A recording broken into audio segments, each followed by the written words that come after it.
Disney rejected Back to the Future for being too wholesome and called it a movie about incest. When this baby hits 88 miles per hour, you're gonna see some serious shit.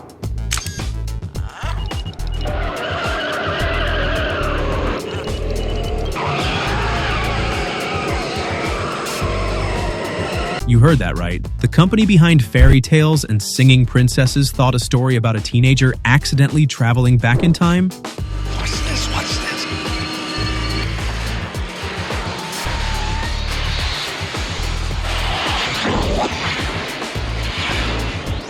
was too family-friendly, except for one twisted detail that made them uncomfortable. But that's just the beginning. You're about to discover casting disasters that nearly destroyed the film, dangerous stunts with real fire, and how a sitting US president became the movie's biggest fan. These are 21 weird facts about Back to the Future that'll change how you see this classic forever. Production chaos. The script that became a cultural phenomenon went through 44 drafts over 4 years before any studio would touch it. Robert Zemeckis and Bob Gale weren't just polishing dialogue, they were completely rewriting entire scenes, characters, and even the time machine itself. Every studio in Hollywood said no. Universal executives thought the concept was too weird, too complicated for general audiences. Some worried the special effects would be too expensive. Others couldn't figure out how to market a movie that mixed comedy with science fiction. The script sat in development limbo until Steven Spielberg's involvement finally convinced Universal to take a chance. The time machine was originally a refrigerator powered by nuclear bombs. In early drafts, Marty didn't cruise through time in a sleek DeLorean. He climbed into a clunky, lead-lined fridge and hitched a ride to a nuclear test site in the Nevada desert. The atomic explosion would fuel his jump through time.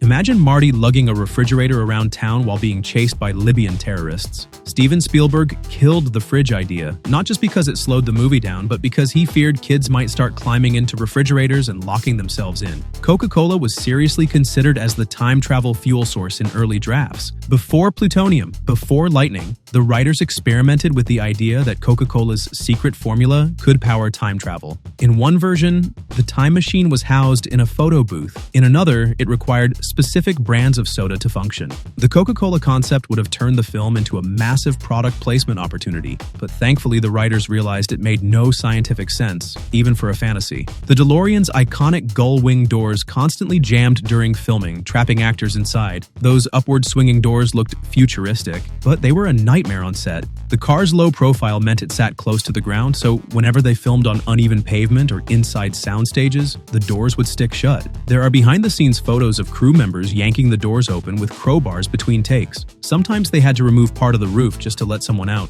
Michael J. Fox got trapped inside multiple times, sweating under hot lights with no way to escape. Michael J. Fox nearly collapsed from exhaustion working dual schedules on Family Ties and Back to the Future simultaneously. Fox filmed the sitcom all day, then got driven straight to the Back to the Future set where he worked from 6 p.m. until 4 a.m. For over 2 months, he lived on coffee, adrenaline, and maybe 3 hours of sleep per night. Despite the brutal schedule, Fox never complained. His energy on screen, funny, frantic, and full of heart, came from a guy running on fumes. Eric Stoltz filmed for 6 weeks as Marty McFly before being fired for being too serious. Stoltz was a talented dramatic actor, but he played Marty like a tortured soul instead of a fun-loving teenager. He avoided comedy, stayed in character between takes, and insisted everyone call him Marty on set. Christopher Lloyd didn't even know Stoltz's real name for weeks. Eventually, the director faced the truth. It wasn't working. After thousands of feet of film and millions of dollars spent, they fired Stoltz and brought in Fox. This chaos reflects how different the movie landscape was in the 1980s when studios were more risk-averse and less willing to bet on unconventional concepts. Casting secrets.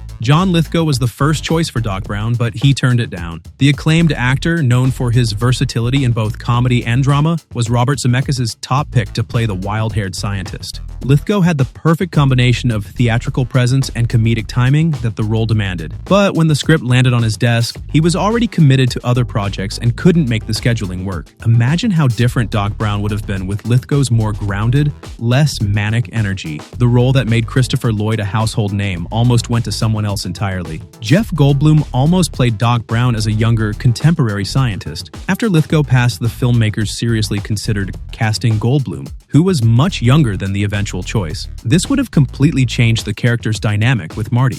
Instead of the father figure mentor relationship we know, Doc Brown would have been more like an eccentric older brother. Goldblum's signature rapid-fire delivery and nervous energy would have created a totally different kind of mad scientist, more neurotic than grandfatherly. The age gap between Marty and Doc was crucial to the film's emotional core. Melora Hardin was fired as Jennifer Parker because she was taller than Michael J. Fox. Hardin, who you might know as Jan from The Office, had already been cast and was ready to start filming alongside Eric Stoltz. But when Fox replaced Stoltz as Marty, everything changed. Hardin was several inches taller than Fox, and the producers worried the height difference would look awkward on screen. In a sudden move, they let her go and scrambled to find a replacement. Claudia Wells stepped in just days before filming her scenes, bringing the perfect blend of warmth and charm to the character. Christopher Lloyd threw the Back to the Future script in the trash, and his wife saved it. When Lloyd's agent first handed him the screenplay, he wasn't interested. He'd just finished a string of exhausting projects and wanted to take a break from acting altogether.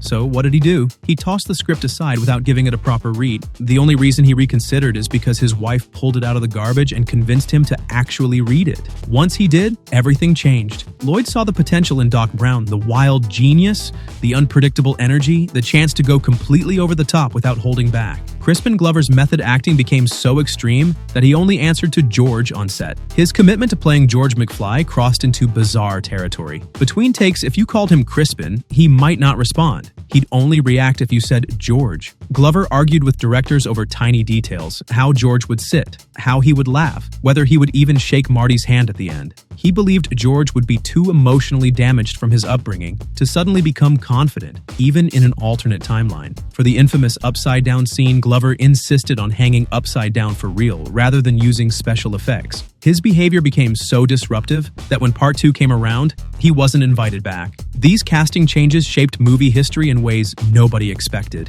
The chemistry between Fox and Lloyd became the emotional heart of the trilogy. Lloyd's manic energy perfectly balanced Fox's everyman charm. If Lithgow or Goldblum had played Doc Brown, or if Stoltz had stayed as Marty, the entire tone would have shifted. The father-son dynamic between Doc and Marty, the comedic timing, even the way they delivered those iconic lines, all of it came down to these last-minute casting decisions. Sometimes the best movies happen not because of the original plan, but because of the happy accidents that force better choices. Hidden details and Easter eggs. Twin Pines Mall becomes Lone Pine Mall after Marty destroys one tree in 1955. It's one of the film's most clever Easter eggs, and most viewers miss it completely. When Marty first tests the DeLorean, it happens in the parking lot of Twin Pines Mall. But after he travels back to 1955 and accidentally runs over Old Man Peabody's prized pine tree, the timeline quietly shifts. When he returns to 1985, the mall is suddenly called Lone Pine Mall. The filmmakers actually had two different signs made for the mall set and swapped them out depending on where they were in the story. This subtle detail proves that even a pine tree getting destroyed in the past has consequences in the future. Huey Lewis cameos as the judge who rejects his own song during the band audition scene. You know that moment where Marty's band plugs in, blasts out The Power of Love, and gets instantly shut down by a stern voice saying, "I'm afraid you're just too darn loud." That grumpy teacher rejecting the music is Huey Lewis himself. The guy whose music helped launch Back to the Future into the pop culture stratosphere stepped in front of the camera for this quick cameo. He's literally judging his own song and rejecting it. It's a cheeky, self-aware moment that perfectly captures the film's clever sense of humor. Once you know it's him, you can't unsee it. Make Like a Tree and Get Out of Here was completely improvised by Thomas F. Wilson. It's one of the dumbest and funniest lines in the movie, but it wasn't in the script. Wilson, who played Biff Tannen, created the character as the ultimate blowhard. Intimidating, but not exactly a genius. That botched tree metaphor fit perfectly with the kind of bully who thinks he's clever, but constantly trips over his own ego. Wilson said the line was a complete accident. He meant to say leave, but messed it up mid-sentence. The cast and crew laughed so hard they kept it in. Other Biffisms like butthead and hello, anybody home, think McFly think, were also partially improvised on set. The lightning strike sequence at the clock tower took 3 months to film and required military precision. It's one of the most iconic scenes in movie history, but filming it was a storm of its own. The crew built a full-scale replica of the clock tower facade on the Universal backlot, complete with breakaway pieces, lighting rigs, and high-voltage cables. Christopher Lloyd had to perform on a real harness, hanging from the tower in pouring rain while delivering panicked dialogue at breakneck speed. Meanwhile, the DeLorean had to hit exactly 88 mph as lightning struck, a visual effect that blended real fire, forced perspective, and old-school optical tricks. Every flash of lightning, every spark, every swing of Doc's arms was mapped out with near-military precision. The flaming tire tracks behind the DeLorean were real fire, not special effects. You know that unforgettable shot where Marty disappears into time and two blazing tire tracks burst into flames? That wasn't CGI or movie magic. The crew created that effect the old-school way with strips of gasoline-soaked cloth laid out along the path of the tires. Just before cameras rolled, they lit it up and captured the flames, roaring to life in real time. They had to do multiple takes to get the timing perfect, making sure the tires lined up with the flame trails exactly right. The heat was so intense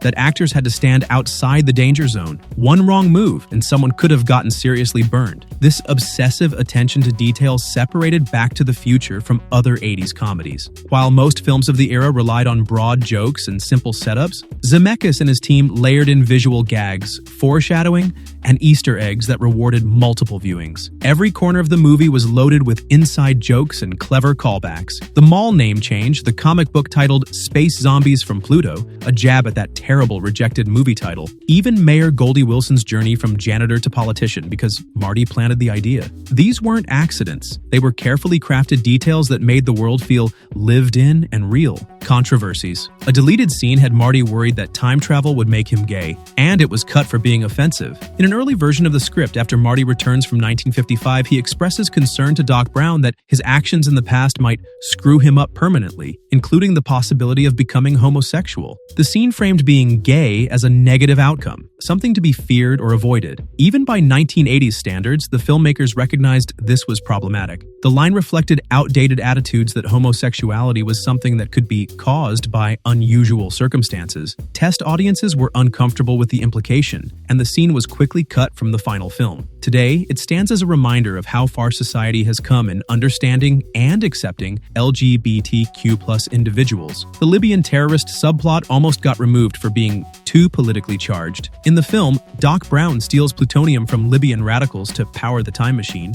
They come for revenge, guns blazing, and Doc gets gunned down in a mall parking lot. It's a sudden, violent moment that shifts the tone hard from comedy to chaos. During test screenings, audiences were confused and disturbed by the scene. Universal executives worried that referencing real-world terrorism, especially tied to a Middle Eastern group, was too risky for a family comedy. Some insiders pushed to cut the subplot entirely or change the characters to something less politically charged, but Zemeckis stood firm. He believed the scene added urgency and stakes needed to launch Marty's time travel adventure. The studio wanted to rename the movie Spaceman from Pluto, and Steven Spielberg saved it with a brilliant fake memo. Universal Pictures hated the title Back to the Future. Studio executive Sid Sheinberg thought audiences wouldn't understand what it meant. So he sent a memo to Robert Zemeckis and Bob Gale with what he considered a better idea: Spaceman from Pluto. His reasoning? He thought the scene where Marty dresses as an alien and calls himself Darth Vader from the planet Vulcan was the movie's real hook. Sheinberg wanted the title to reflect that, thinking it would attract kids who liked science fiction.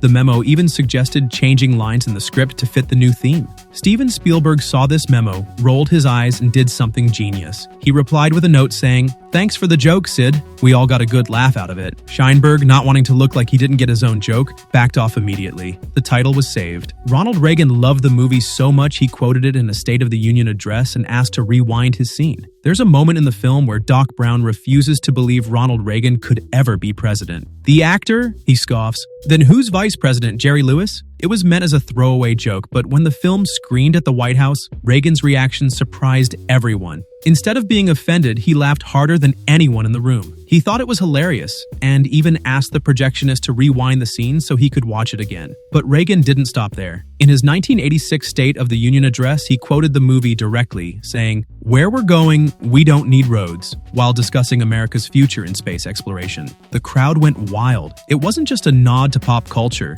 It was a signal that even the president was on board with the film's hopeful, forward-looking message. When a time travel comedy earns a standing ovation from the leader of the free world, you know you've created something special. The movie that changed time travel forever almost never happened because every major studio in Hollywood passed on it. Before Universal finally said yes, the script was rejected by Disney, Paramount, Warner Brothers, and virtually every other major studio in town. Disney's rejection was particularly brutal. They called it too wholesome. while simultaneously being disturbed by the subplot where Marty's mother unknowingly falls for him in 1955. They told Zemeckis and Gale, "You've got a movie about incest, and you're trying to pitch it as a family film." Other studios had different concerns. Some thought time travel was too complicated for mainstream audiences. Others worried the special effects would be too expensive. A few couldn't figure out how to market a movie that mixed science fiction with comedy and family drama. The script sat in development hell for 4 years. Zemeckis and Gale rewrote it dozens of times, adjusting the tone,